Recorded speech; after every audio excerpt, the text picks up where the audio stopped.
Welcome to the Italian Wine Podcast. This episode is brought to you by Vinitaly International Academy, announcing the 24th of our Italian Wine Ambassador courses to be held in London, Austria, and Hong Kong from the 27th to the 29th of July. Are you up for the challenge of this demanding course? Do you want to be the next Italian Wine Ambassador? Learn more and apply now at vinitalyinternational.com.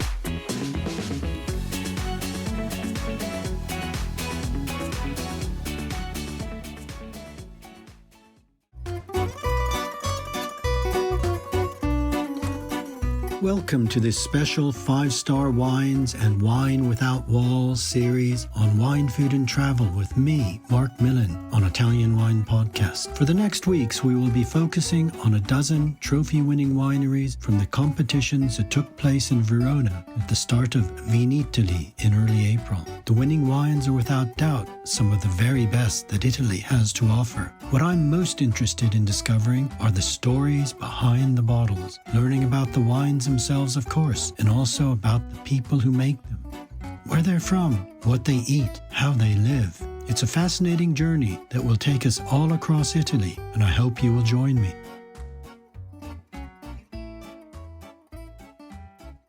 Welcome to Wine, Food and Travel with me, Marc Millon, on Italian Wine Podcast. In this special 5-star Wines and Wine Without Walls edition, I'm delighted to shine a spotlight on the wine estate of Montecappone, in the heart of Le Marche's beautiful Castelli di Jesi. Montecappone is just won in Miglior Vino Biodinamico for its Verdicchio de Castelli di Jesi Ergo at the prestigious competition that just took place in Vinitaly in April. My guest today is Mauro Napoli, who joins me from Jesi to tell me about the estate and the area. Ciao Mauro, many congratulations on this wonderful award, and thanks for being my guest today. Welcome to the show. Thank you, Marc.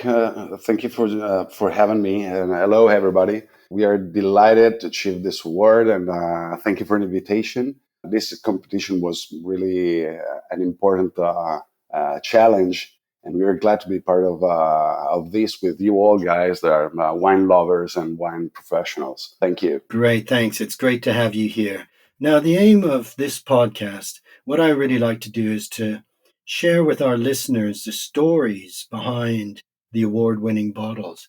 So first of all, I'd like our listeners to gain an impression of where you are, what's so special about the Castelli di Jesi and its wine hills. The Castelli di Jesi, it's somehow a special place.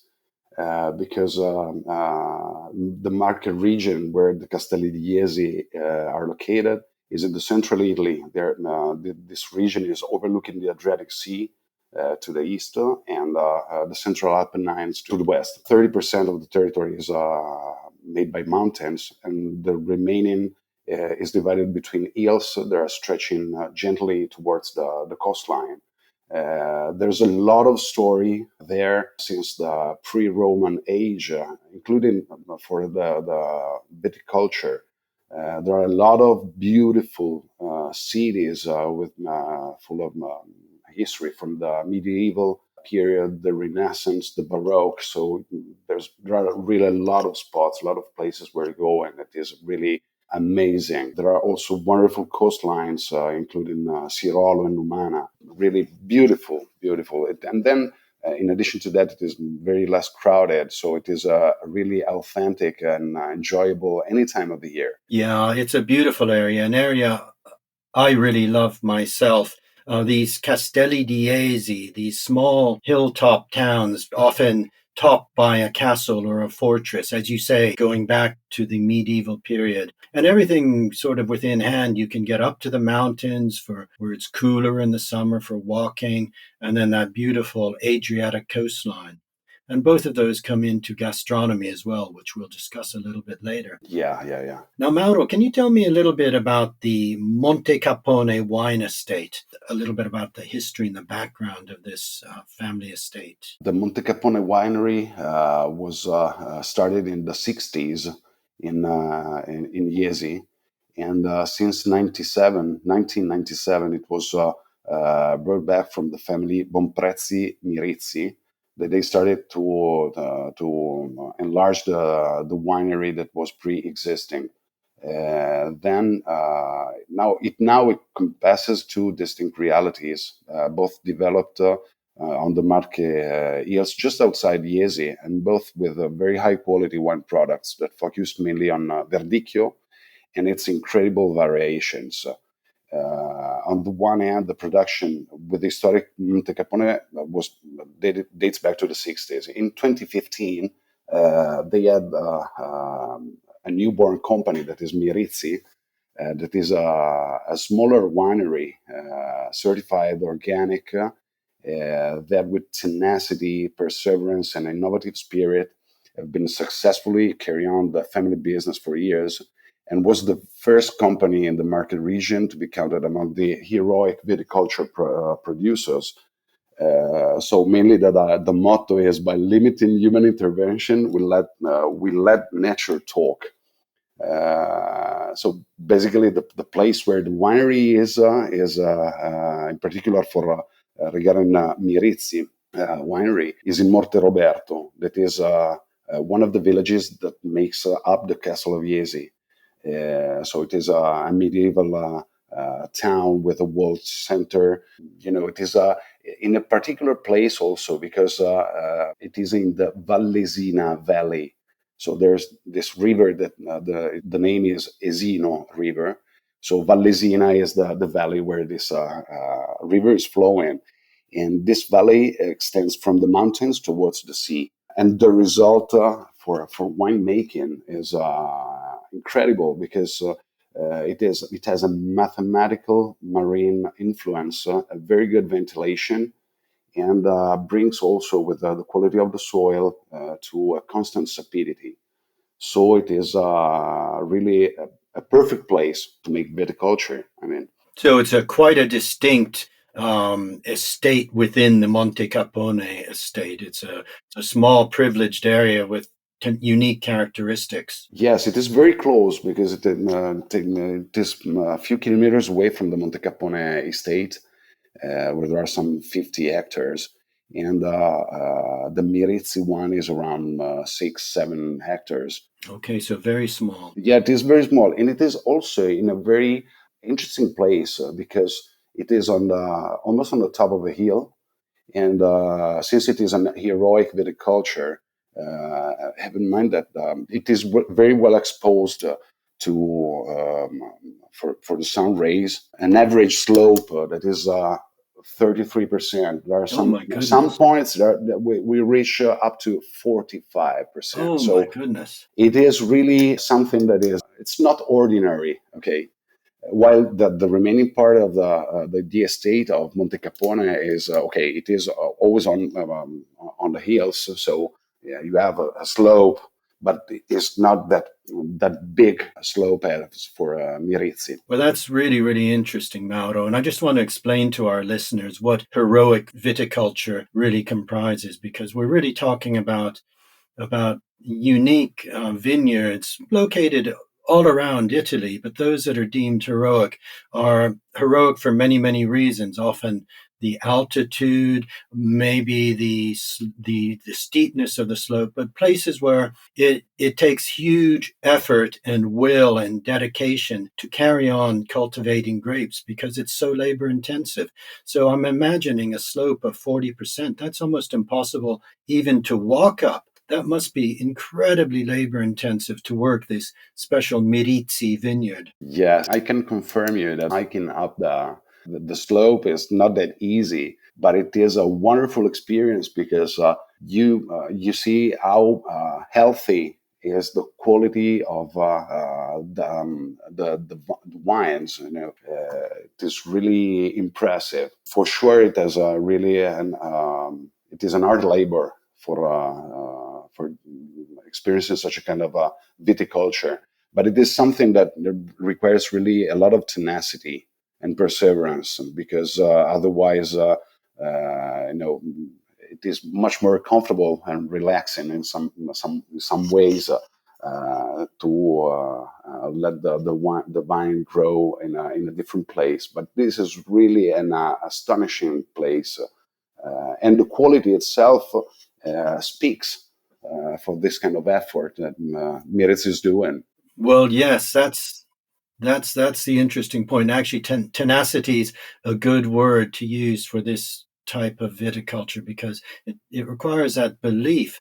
But it's wonderful then when that belief is rewarded with by a recognition such as the best biodynamic wine at the Wine Without Walls competition. You mentioned earlier that the aim at Mirizzi is to have as little intervention as possible in order to let nature, to let the terroir express itself. Tell us a little bit about biodynamic farming in the Mirizzi vineyard and what is involved, because again, that's a whole different system that even goes beyond organic farming. Yes, it is. In fact, the company, the Mirizzi Winery, is certified organic. Okay, so basically, what is the intervention on the soil is really minimum. I mean, in terms of using particular instruments, for agriculture.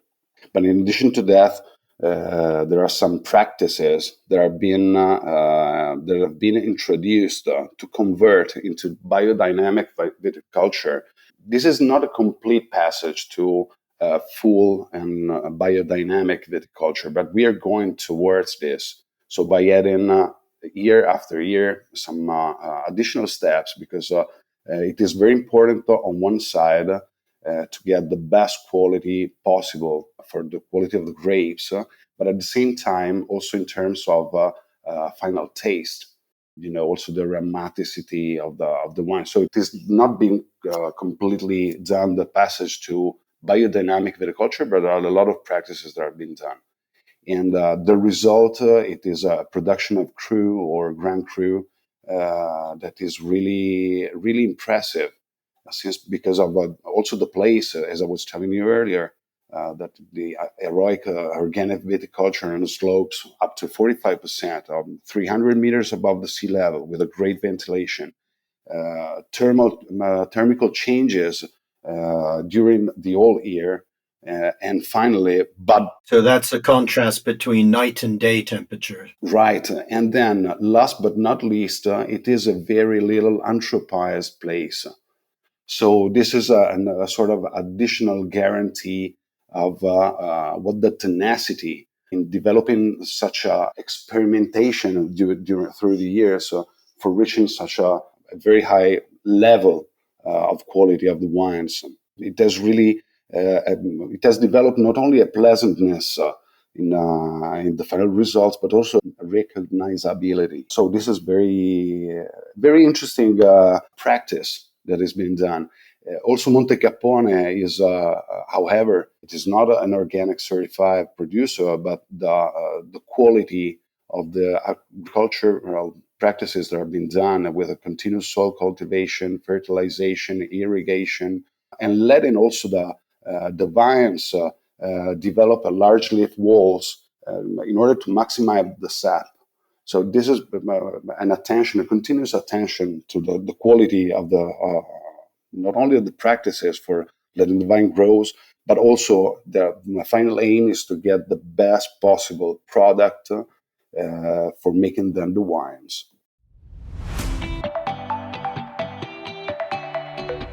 Thank you for listening to Italian Wine Podcast. We know there are many of you listening out there, so we just want to interrupt for a small ask. Italian Wine Podcast is in the running for an award, the Best Podcast Listening Platform, through the Podcast Awards, the People's Choice. Listener nominations is from July 1st to the 31st, and we would really appreciate your vote. We are hoping our listeners will come through for us, so if you have a second and could do this small thing for us, just head to ItalianWinePodcast.com from July 1st to the 31st and click the link. We thank you, and back to the show. Well, let's talk about this special award-winning wine, Verdicchio dei Castelli di Jesi Ergo, this wine from the Mirizzi estate that has won this important award. Tell us about this wine. Now, you've explained that the fruit, the Verdicchio grapes grown on this steep vineyard, will have their own unique character. After the harvest, and I'm imagining that it's quite a low yield, after the grapes must be, of course, manually harvested, they come into the cantina. Tell us a little bit how the wine's made, what makes the wine so expressive of its terroir. Well, I would start by saying that Verdicchio Ergo is a sort of primordial product that brings us back to the concept of peasant wine, where finesse and acidity are combined with all the warmth of the grapes, loaded with their aromatic baggage that are typical of a suitable territory, such as this one that is dedicated to Verdicchio. Basically, all starts with with an intensive attention to the growth of the grapes, and these then they are late harvested. So this is to bring the best possible condition to the grapes for to develop the whole aromas. Starting from that, and then the end selection also helps to get the very best from what is being produced by the plants. And then the vinification is being carried out in the cellar with traditional methods, and the final result it is really an impressive pleasantness and recognizability of this wine, because it has all the features in terms of bouquet, in terms of taste of the Verdicchio, but it is also rich tropical fruit and citrus lashes that are sweetened by hints of honey and dried fruit. So the whole result is carried out while starting the vinification, also with temperature control. This is needed in order to reduce the shock, because during the period of harvesting, usually this operation starts very early in the morning, between 6:30 and 7 a.m., and it goes up to 11 a.m. So there's a very short time for making this kind of activity for the end selection and the end harvesting. And to bring the grapes to the winery, we used this kind of process that is bringing a sort of stabilization and reducing the shock, the thermical shock to the grapes. So this is really an interesting. It is also interesting to see it what it has been done, because there's you see all the care and the love that is into this harvesting. It is really something that is lovely, lovely. What I find particularly interesting, Mauro, is that at the Mirizzi estate and Montecappone, you're using modern technology, utmost modern technology to produce very natural wines. And in the case of Ergo, is it right that this wine afterwards ages for some time in amphora? Yes, it is correct. In fact, the vinification is a traditional open air vinification, and then using the indigenous yeasts, the partial temperature control that I was telling you earlier, and the fermentation and aging also on its own yeast. And the part of that has been done in amphora for a year, and then in tonneau. So this helps to develop such a round complexity. But it is also the final result. It is also an happy wine. It is lively and persistent in the acidity, and it's a really perfect companion for the cuisine. And I know that this is a topic that is interesting the most of the people is here in our conversation. Well, let's turn to the cuisine, to the gastronomy of Le Marche and of the Castelli di Jesi, and how it goes so well with the wines of the region, of the area.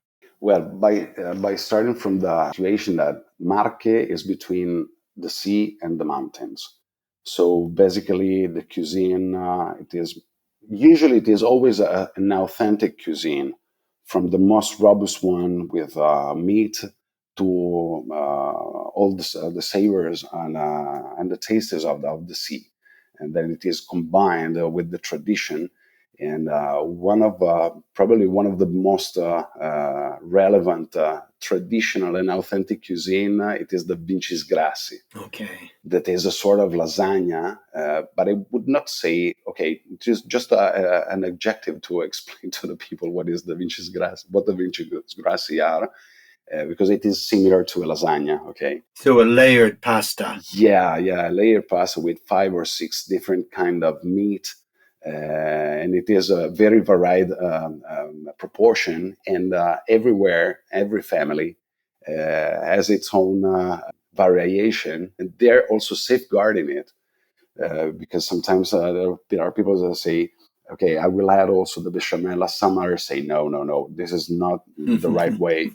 Get out the bechamel and proceed with the different. Some others, it has happened once that I was really surprised of this to find also some eggs in the vincis grassi. So everybody is adjusting and using it, the family tradition of this recipe. So it is, but it is really an authentic and robust dish. It is really wonderful.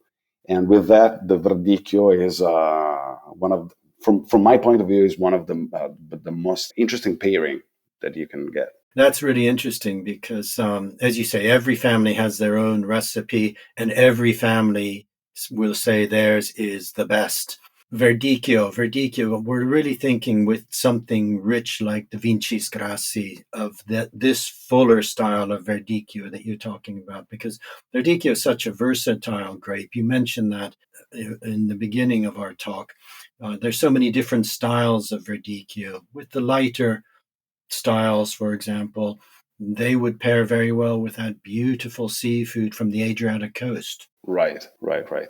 And in fact, there's this kind of wine. It is also one of the most important white wines in Italy, because it has a feature of great intensity and structure that is also able to develop with an evolutionary perspective. So during the years, we have discovered that this wine, the Verdicchio, can bring also longevity. In fact, in the Mirizzi production, you have ergo, that is something really enjoyable any time of the year, but you have also ergo suom, that is something that is much more complex, much more round, and it is able to go during the years even in bottles. So it is something really interesting, and this is really a pleasant tasting. Actually, I think that's a very good point you make, Mauro. That we don't tend to think of Italian whites generally as white wines that improve or evolve with age, although there are, of course, some very notable exceptions. And Verdicchio is one of those. When it's made in this more concentrated form that has extract and concentration of flavor, good acidity, of course, being important for white wines at age. And I think, we've certainly outside of Italy are more familiar with drinking Verdicchio as a fresher style of wine. And it's very important to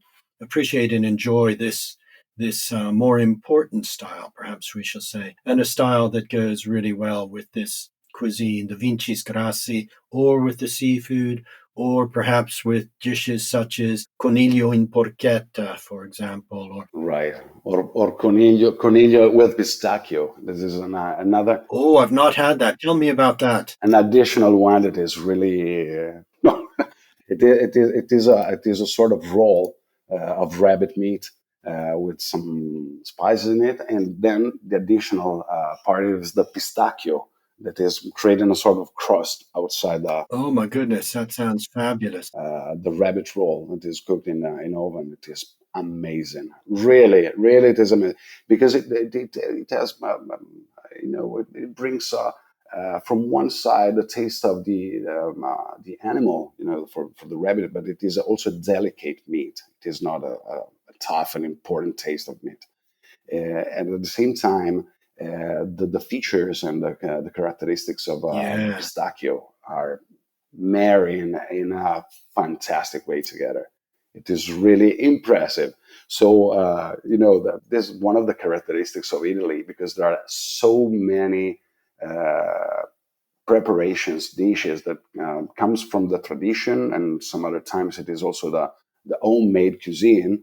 But it is always a wonderful experience because you can taste a lot of other varieties. For example, for the verdicchio, at the very beginning, we were saying, you were talking about the fish brodetto. It is something unbelievable, but it is made with the fish, so with cuttlefish, mullet, monkfish, cod, squid, and there are so many others, mussels, weavers. There are so many other kind of fishes that are used for preparing such a fantastic dish with tomato sauce, with garlic. So it is really you should try them all.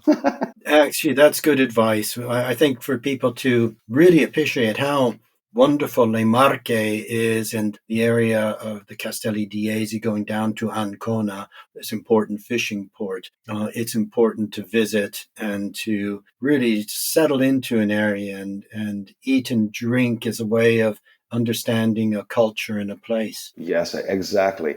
And in addition to that, just to add a sort of poetic topic, the Vallesina, the valley where the Mirizzi estate is being cultivated, is a valley that is a secluded, a sort of reserved or hidden land. And it is an area that, since there is a very little anthropized, I was telling you earlier, it is a place where soul and nature are really closely related. So you can get into this wonderful place, and you just have to take out all your stress. So it is also a way to regenerate yourself. Then the landscape is really fantastic because it is so sweet. So all these hills that are gently going towards the sea. You see also the sea from the top of these hills. So it is really a poetic landscape, and it has a lot of beauty, a lot of story. Even the people is so unique. And then this land that unfolds between ancient villages, fortresses, mountains, the sea, cultivated fields, and rolling hills. And so it is really a fantastic place. Italy, as well as a lot of other places, also other regions are such a features of combining the beautiful landscape, the history, and the traditions. Also for the cuisine and tradition. So you will never get enough of experiencing our way and our gastronomic culture. Well, I think that's right. I think, and you've certainly made us all want to pack our bags and come over to Le Marche and to Mirizzi immediately. It sounds like just a magical place where magical wines are being made. Mauro, you've been a great ambassador for Montecappone and Mirizzi, but also for Le Marche and giving us a real picture of where this special award-winning wine, Ergo, comes from. So thank you very much for being my guest today. It's been a real pleasure talking to you. Thank you, Mark. There are so many other things to say about the Montecappone Winery because of its wines. There are so many others that are really super enjoyable, from the Utopia, that is a Riserva Classico Verdicchio. There's also a blend that is amazing, that is the Tabano. It is made with Verdicchio, partially Sauvignon, and partially with Moscato. It is another really masterpiece. Oh, I'm going to have to come over and sample these wines with you myself, and I look forward to it. You should, and also that our listeners are invited to, because there are so many interesting products to taste, and also a Grenache that is amazing. It is really amazing. That's a good point then, that visitors are invited to visit Montecappone and discover all of these wonderful things for themselves. And I urge people to visit Le Marche. It's a part of Italy that is still undiscovered in many ways. And these small hidden valleys that are so unique and have so much to offer are really, really special. So thank you very much, Mauro. I hope to meet you and visit myself and see this wonderful estate. Thank you very much for being my guest. Yeah, you are very welcome. Thank you. And everybody is very welcome because it is such a wonderful place where to spend a few hours or a day while tasting Great. our wines. Thank you very much for your invitation. Thank you very much. Ciao. Bye. Thanks for listening to this episode of Italian Wine Podcast, brought to you by Vinitaly Academy, home of the gold standard of Italian wine education.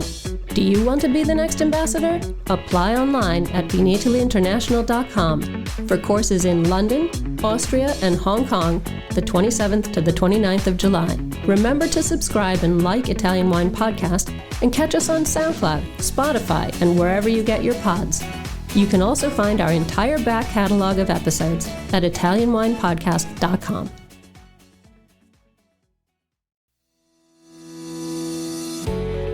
Hi guys, I'm Joy Livingston and I am the producer of the Italian Wine Podcast. Thank you for listening. We are the only wine podcast that has been doing a daily show since the pandemic began. This is a labor of love and we are committed to bringing you free content every day. Of course, this takes time and effort, not to mention the cost of equipment, production, and editing. We would be grateful for your donations, suggestions, requests, and ideas. For more information on how to get in touch, go to ItalianWinePodcast.com.